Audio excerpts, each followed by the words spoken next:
Hey yo, how's it going, guys? SixftHax here, bringing y'all today our semi-finals match for the Arcanine9 League. Now, if you may have missed any of our previous battles, a link to the playlist of our matches will be down in the description for you guys to go check out, as well as a link to Arcanine9's YouTube channel, because he is the host of this league. So if you guys are excited for this, make sure to hit that thumbs up button and comment down below as well, because guys, if we win this match, we go on to the finals, which, for those of you who are wondering, finals must absolutely be done on Wi-Fi. So even though this match will be done on Showdown, because I was having some 3D issues before this match took place, we did do it on Showdown, so I apologize about that. But if we win this match and we make it into finals, then you guys are guaranteed a finals Wi-Fi battle. And if we do make it to finals, I'll talk more about that after the match here, because if we lose, then obviously we're not making it to the finals. But if we do win, we are making it to the finals, which would be awesome, because we do win a prize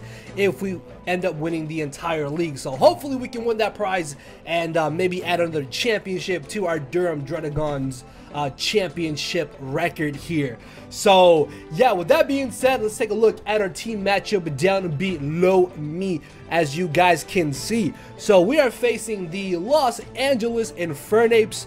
I don't know what his name was. I believe it was Lionel. I think that's who it was. That's what his showdown name was anyways, when we battle him, which you guys will see after I go over the team real quick here.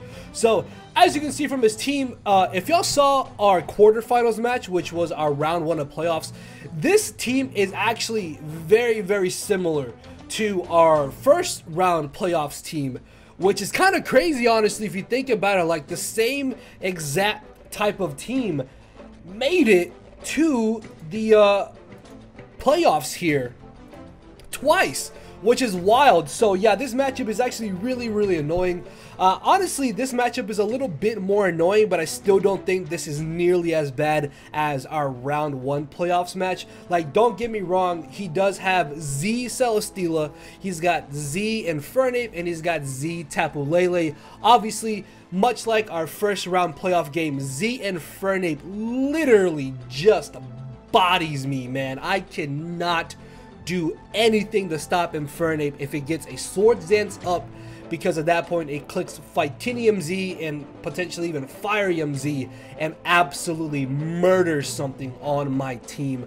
So I have to be very careful around that Infernape. Much like game 1, sorry, not game 1, sorry, playoffs round 1, Heliolisk is very annoying. Although I don't think that my opponent will end up bringing Heliolisk, because our first round opponent didn't bring Heliolisk, so maybe in our round 2 our opponent also won't bring it either. Blastoise on my opponent's side, Mega Blastoise is their only answer for our Infernape, so I fully expect their Blastoise to come to this match.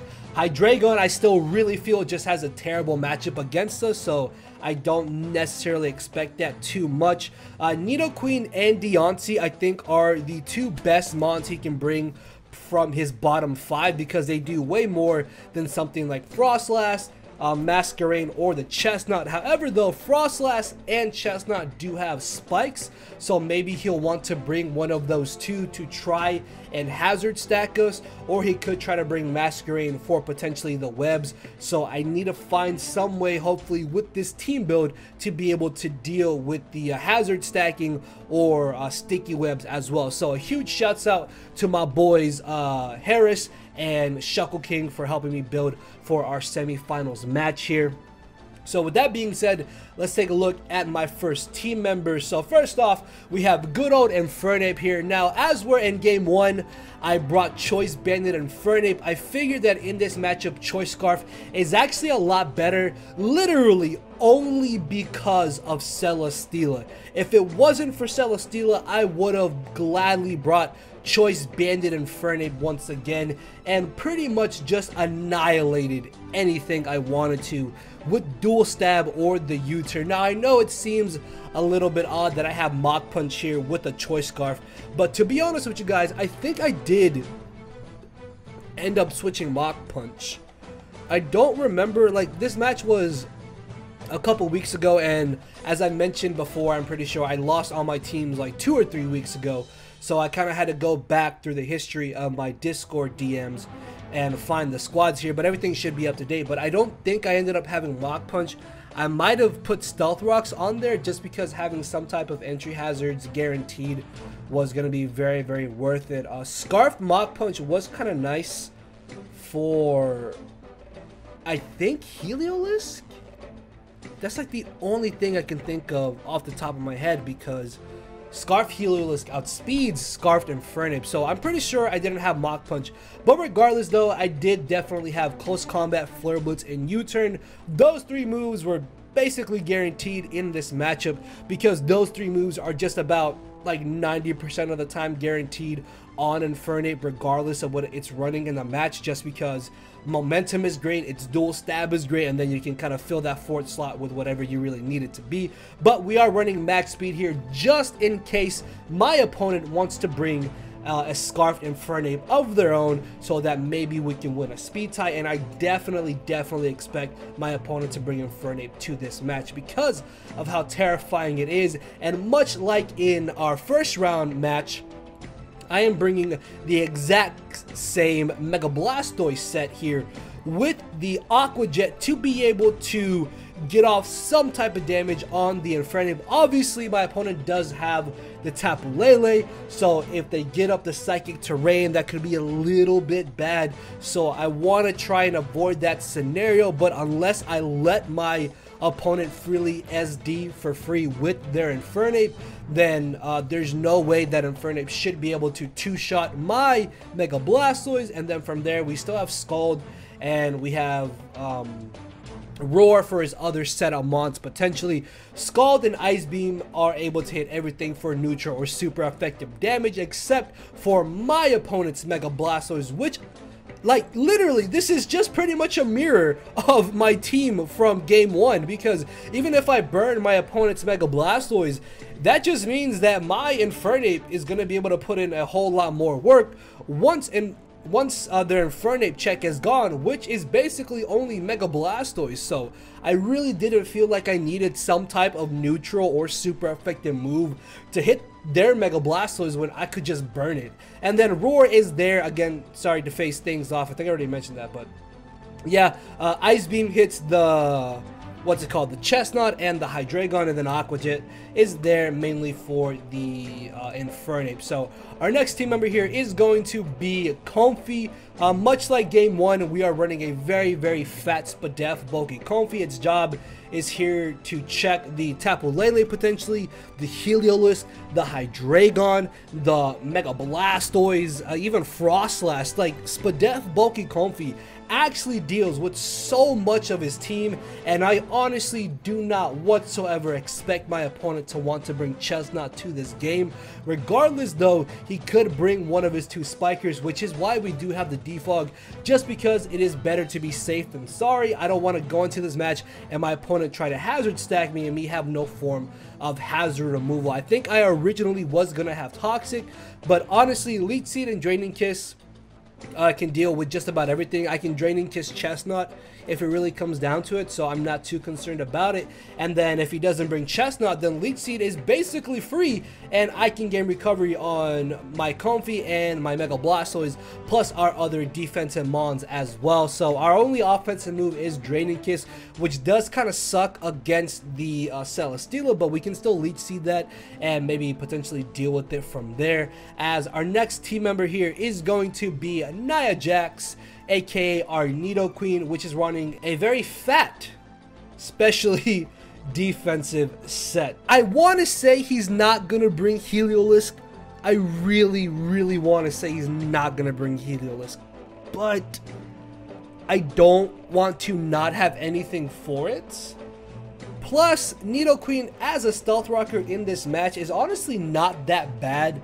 So if my opponent doesn't bring Heliolisk, then that means my Nidoqueen is actually very expendable. And because I'm so bulky, I should definitely be able to live any one hit and be able to get up my Stealth Rocks in this game. And the only rockers that my opponent has is Infernape, Deontay, and their own Nidoqueen, all three of which my Nidoqueen can potentially beat 1v1 if it really comes down to it. And if I have to trade for my opponent's Stealth Rocker with my own Stealth Rocker, I will gladly take that if my opponent does not have the Heliolisk. So yeah, I don't mind if my Nidoqueen only gets up rocks so long as my opponent doesn't have Heliolisk. Nidoqueen at that point would have done more than enough. And then moving on to our next mon here, we have probably the one set I am most excited to use. This is actually the very first time that I will be bringing Battle Bond Greninja to this match. Literally, look at my opponent's team. Modest Specs Greninja is able to deal with so much of my opponent's offense and their defense to the point where I don't even necessarily need to get up hazards. All I need to do is play my Greninja to where I can bring it in on something that is weak and either pick that off, or whatever comes in is going to be losing at least 1/3 or getting 2 shot by whatever stab move I want to go for because of the speed tiers that my opponent has. Now, don't get me wrong, regular Greninja does not outspeed something like Infernape or Heliolisk, but the thing about that is that if Heliolisk is locked into the wrong move, if it's choice, I bring in Greninja and potentially activate my Battle Bond in 2 turns, or if Infernape is in on my Greninja, or if I bring in Greninja on Infernape, I can then potentially Water Shuriken, or whatever comes in is going to get 2-hit KO'd by a Surf, and then activate my Battle Bond, in which case Ash Greninja, being modest nature with this EV spread, is able to outspeed anything and everything that my opponent wants to bring, so long as it is not choice scarfed, which means I can have modest natured Battle Bond Greninja. I don't know if you guys have played OU, but regular timid Battle Bond Specs Greninja is disgusting, and freaking modest just means this thing coming in for free is just a free KO. Like, it's crazy just how much damage modest Specs Battle Bond Greninja does. I remember checking the calcs and it's just, oh my god, it's so gross. So I really want to activate this set in this match, man. Like, Greninja can actually potentially put in a lot of work if we get our Battle Bond activated. So at this point, you guys have seen 5 of our team members and you're probably thinking, well, how the hell are you gonna deal with Tapu Lele? And this is gonna be our Tapu Lele answer. My boy Little Petty Soso, Mr. Yuxi here, rocking a nice, very speedy Assault Vest set. Now, the idea behind the set is that looking at my opponent's team, looking at the speed tiers, I really don't think that they are going to bring timid Tapu Lele, and I feel like if they bring Scarf Tapu Lele, then that is actually really good for me, because that means Tapu Lele is not hitting anywhere nearly as hard as it possibly would be. So I expect maybe a Z move Tapu Lele, or maybe just like a Calm Mind offensive one in general, but I don't expect them to run a plus speed nature Tapu Lele, which means we have enough speed to outspeed a modest Tapu Lele and to a KO it with Iron Tail. We have Thunder for the Celesteela to potentially get a paralysis on it, which honestly, it doesn't really matter that we're Jolly. All we're doing is trying to fish for a paralysis on the Celesteela. And then we have U-Turn for momentum and Psychic for stab, but mainly Yuxi is here to try and be our Tapu Lele answer, or if anything, it could be our pivot into Tapu Lele, so then that way we can deal with it a little bit easier. Plus, with Yuxi over Jirachi, this also gives me a switch into my opponent's Nidoqueen, because if we had Jirachi, my entire team is grounded, which means a Earth Power into a Sludge Wave or Earth Power into any type of coverage move from my opponent's offensive Nidoqueen pretty much gives them a free KO. So Yuxi kind of gets rid of that entire scenario. So it is going to be a little bit pressured trying to deal with not only the Tapu Lele, but as well as trying to deal with the Nidoqueen. Hopefully it won't be entirely too bad and Yuxi can actually put in a little bit of work here, guys. So that is going to be our squad. With that being said, let's go ahead and get this match started. Alright, so I'm pretty sure some of y'all just kind of skipped to this point in the video, and for those of you who are wondering, because I'm pretty sure there's at least like 1 or 2 people out there thinking it, yes, this is the same shirt that I uploaded with in my PU round 2 matches. That's because I'm recording this a few hours after that, because the day that this goes up, I want to try and spend getting some Ultra Sun and Moon Wi-Fi battles for you guys, because I've been really itching to upload some battles and I really want to battle back in Ultra Sun and Moon again. Don't worry, Let's Go stuff will still be coming. I have week 2 of DPL also coming, and just a bunch of other stuff as well. So regardless, if you guys do enjoy the video, you know what to do. Hit that thumbs up button down below. Comment down below as well, letting me know what you guys think about Battle Bond Greninja or Protein Greninja in Draft League format. So quick little breakdown of my team if you may have missed the first half of this video. I got Super Speedy Scarfed Infernape, Physically Defensive Mega Blastoise, Specially Defensive Comfey, Modest Specs Battle Bond Greninja, Specially Defensive Nidoqueen, and a Assault Vest Uxie. So looking at my opponent's team here, I was really surprised to see that they didn't bring Infernape, Nidoqueen, or the Heliolisk. So first off, Heliolisk makes a lot of sense because obviously we have Nidoqueen, and if they saw our replay of round 1, I brought my Nidoqueen to that match, so they're probably expecting me to bring Nidoqueen again for their own Heliolisk. Them not bringing Nidoqueen, much like my first round opponent, is very surprising to me, because offensively Nidoqueen plus Tapu Lele could have overwhelmed my Uxie maybe, and that could have been very bad for me. But the main thing I'm so surprised about is that they didn't bring Infernape. Like, I honestly think Swords Dance, Vitinium Z, and Infernape literally just got a free kill, or even like Banded Infernape on my opponent's side would have been able to dent my team. So the fact that they don't have mainly Infernape but also Nidoqueen and the Heliolisk actually makes me very, very happy. So much like my round 1 playoff match, I was really shocked to see that they had Hydreigon.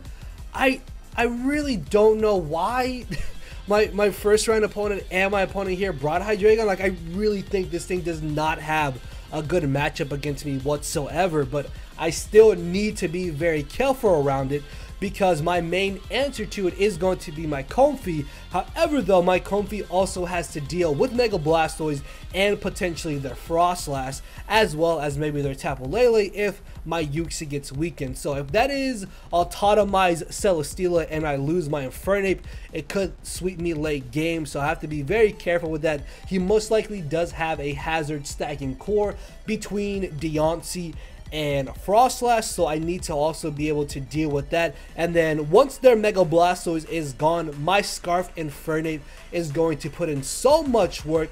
Plus, that also means that my Modest Specs Greninja will hopefully be able to activate Battle Bond, and then I will have Ash Greninja, Modest Specs, just being able to click Surf and absolutely nuke everything. So thinking about team matchups here, not team matchups, sorry, elite matchups, I thought about maybe leading off with my Uxie, just because he may want to lead off with his Deontay, knowing that it could most likely live any one hit from anything. He also maybe would have led off with his Frostlass, which I do have the knockoff for, so I could have got off some damage and broken a potential Focus Sash.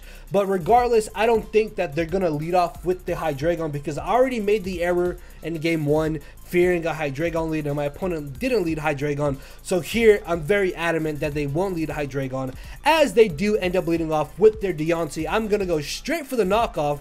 Turns out that he has the Focus Sash, which is very interesting, honestly, just because Mega Deontay, I believe, does have a base 150 defense and base 150 special defense.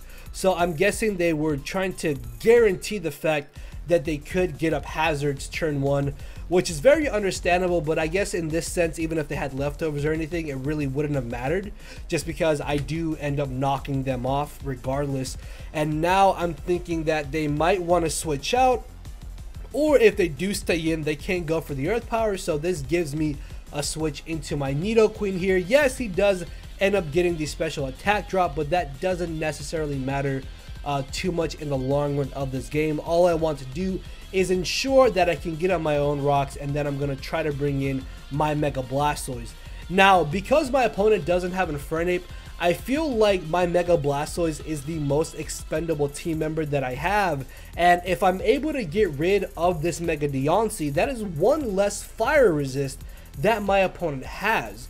So at this moment in the match, I can just kind of Mega Evolve and click Scald very, very freely. If you look at his team, he doesn't really have anything that wants to switch into a Scald, and if it does switch in, there's always that 30% chance that it can be burned. So even if I burn the Blastoise, sorry, on the switch in, it's going to be taking rocks damage, and then it's going to be taking the Scald damage, and then it's going to be taking the burn damage as well. So I really felt that in this scenario, Scald was by far my best play, as I am able to outspeed him. I do manage to live the second Moonblast, and much like the turn before, I can easily just Scald here. I really don't mind if my Blastoise goes down. All I want to do is get off as much damage as I can on anything on my opponent's side of the field, as I do manage to burn their Mega Blastoise, bringing it down to about 60% HP. And once this Mega Blastoise goes down, because I've also damaged the Deontay, my Choice Scarf Infernape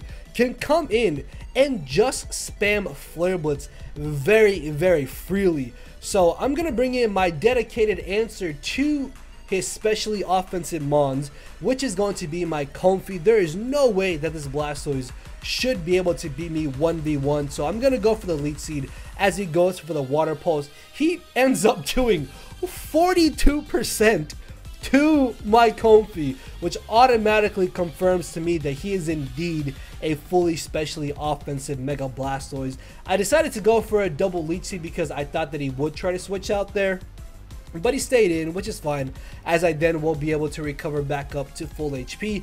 As it comes to Tapu Lele, I do have a very perfect answer to this in the form of my Uxie. I am max HP with a bit of Spadef and the Assault Vest, so I should be able to live anything that this Lele wants to go for. And if he really wants to stay in, I do not expect him to be timid. I went over this in the little team building portion, but I don't think that this should be a timid Tapu Lele, so hopefully I can outspeed him this next turn and go for the knockoff to get rid of whatever item he is carrying, or I will find out if it is a Z move mon or not. But he decides to sack off his Deontay as he brings in the Blastoise.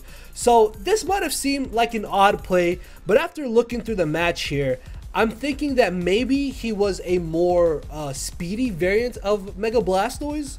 And even if he was like timid max speed, he doesn't outspeed a max speed Uxie. So maybe he thought that I was very, very Spadef bulky. That way he could have got off a bit of damage on my Uxie and then brought in maybe something like Hydreigon, Frost Slash, or the Tapu Lele to try and knock out my Uxie from there. Because if I lose my Uxie, I lose my best answer to the Tapu Lele. So he's gonna try and get off some damage. So then he put me in range where something was able to revenge kill me. But I am a super fast Uxie here, and I'm able to outspeed his Mega Blastoise. As down it goes, in comes the Celesteela. Honestly, here, this was like the toughest turn I think throughout this match, because there's a couple things that could happen. If he's a defensive Celesteela, he most likely is going to go for the Leech Seed or the Toxic. If he's offensive, I really don't expect him to go for his Z move or go for the Air Slash, which means he most likely is going to either go for the Heavy Slam or go for the Autotomize. All of those options are covered by me hard switching directly into my Infernapes here. Now, I do have the Thunder on this Uxie, but if I tried to go for the Thunder as he went for an Autotomize and I missed, then that would have put me in a very, very bad position in this match. And again, I really don't expect him whatsoever to go for his Flying Stab move when Air Slash pretty much does no damage to Uxie in the first place. So I felt very comfortable in bringing in my Infernape here as he does go for the Autotomize. The only issue now is he going to be Aqua Berry, or is he going to be potentially Z move? So I need to just hope and pray that he's not Aqua Berry, because if he's not Aqua Berry, then my Flare Blitz is guaranteed to knock him out here. If he is Aqua Berry, that could be a little bit bad, because not only will he live, but he will be able to knock me out and then gain a +1 in his special attack stat, and that could put me very back in this match, unless I put him directly in range of where a modest Specs Water Shuriken from my Greninja is able to knock him out. Then this Celesteela very well could sweep my entire team. As I go for the Flare Blitz, he's not Aqua Berry, and down goes the Celesteela, and that is very huge in this game, as in comes the Lele. Unfortunately, my Flare Blitz does not knock out this Lele at 76%, so I decided just to sack off my Nidoqueen. Nidoqueen is really not doing anything for me at this point in the match. Plus, this gives me a switch back into my Uxie to allow me to once again go for the knockoff, which I really felt was no drawback, as I knock off a Chople Berry on this Hydreigon. He decides to go for the Thunder Wave on my Comfey, and let's take a look here at the matchup. At this point, because I am such a specially defensive Comfey, I can deal with this Hydreigon and I can deal with the Frostlass. If that Tapu Lele does not have the Psyshock, there's actually no real good answer that he has for my Comfey at this point in the battle.